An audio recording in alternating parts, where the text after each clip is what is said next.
Hi guys, అందరూ ఎలా ఉన్నారు? Welcome back to one more mini vlog. నేను రీసెంట్గా మళ్ళీ లలిత జ్యువెలరీ షాపింగ్ చేసి డైమండ్ జ్యువెలరీ అయితే పర్చేజ్ చేశానండి. లాస్ట్ టైమే కదా డైమండ్ జ్యువెలరీ పర్చేజ్ చేశాను, మళ్ళీ ఏంటి డైమండ్ జ్యువెలరీ తీసుకున్నాను అనుకుంటున్నారా? మీకు అందరికీ తెలిసిందే కదా, నాకు ఫింగర్ రింగ్స్ అంటే చాలా ఇష్టమని. అందుకని నేను ఎప్పుడు కొద్ది మనీ సేవ్ చేసినా సరే ఇలా ఫింగర్ రింగ్స్ కొనేస్తూ ఉంటానండి.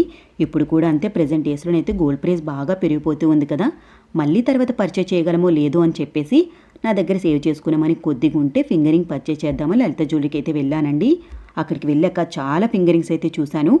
ఏ చూసినా సరే ఎక్కువ ప్రైస్ అయితే అయిపోతుందండి, అండ్ మన బడ్జెట్ కూడా దాటిపోతుంది. అందుకని పక్కనే ఉన్న డైమండ్ సెక్షన్కి అయితే వెళ్ళి లైట్ వెయిట్లో బ్యూటిఫుల్గా డిజైన్ చేసినటువంటి ఈ ఫింగర్ రింగ్ అయితే పర్చేజ్ చేశానండి. నాకు ఫింగర్ రింగ్స్తో పాటు ప్రాపర్ సర్టిఫికేట్ కూడా ఇచ్చారు.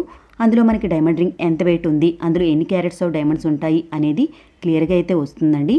అండ్ డైమండ్ రింగ్ ఎక్కడ పర్చేజ్ చేసినా సరే సర్టిఫికేట్ మాత్రం కన్ఫామ్గా తీసుకోవడం మర్చిపోకూడదండి.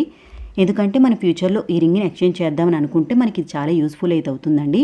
అండ్ మనకి డైమండ్ జ్యువెలరీ ఎప్పుడు కూడా 18 క్యారెట్ గోల్డ్తోనే మేకింగ్ చేస్తారండి. ఎందుకంటే దానివల్ల మనకి డైమండ్ అనేది చాలా షైనింగ్ అయితే కనబడుతుంది. అండ్ నేను పర్చేజ్ చేసిన ఫింగర్ రింగ్ మీకు ఎలా అనిపించిందో కామెంట్ పెట్టమర్చిపోద్దు. అండ్ నేను పర్చేజ్ చేసిన ఫింగర్ రింగ్ ఎన్ని గ్రామ్స్ అయింది, ఎంత ప్రైస్లో నేను తీసుకున్నాను అనేది మీరు గెస్ చేస్తే కామెంట్ అయితే పెట్టేయండి. అండ్ ఇలాంటి మరిన్ని light weight gold jewelleries videos కోసం అయితే please like, share and subscribe. Thank you for ever watching.